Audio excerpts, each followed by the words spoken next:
Sometimes being a solo content creator can make things a little complicated. How do you get the framing for your shot for your talking head video? How do you make sure everything is looking okay while you're trying to film? Well, this is one way you can do it.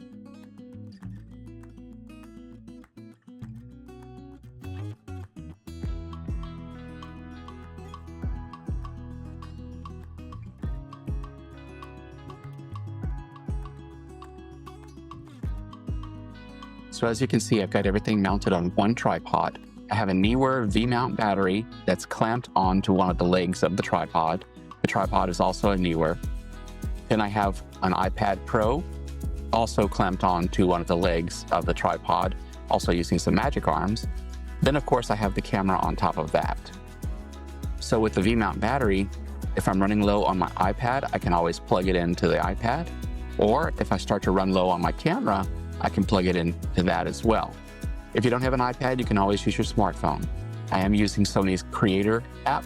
This is great for controlling your camera for remote shooting. What if you don't have a V-mount battery? Well, that's when you can do things like this.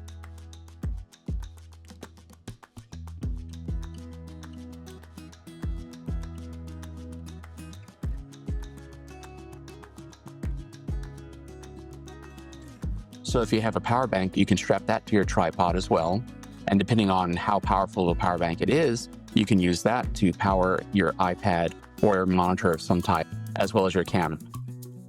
Again, that depends on the size and power of your power bank. The one I'm using right now, I can actually fit into a phone mount. So I have it in a phone mount strapped with Velcro just to make sure it doesn't fall out. But again, this depends on the size of your power bank, but I have found that many power banks are very easy just to strap to your tripod, and there you've got an extra power source. It might not be as powerful as a V-mount battery, but it will give you more power if your battery starts to run low, and then you can finish your project. This is a short one today, so please like and subscribe, that really helps. Also consider sharing with your friends, that also helps, and I'll see you next time.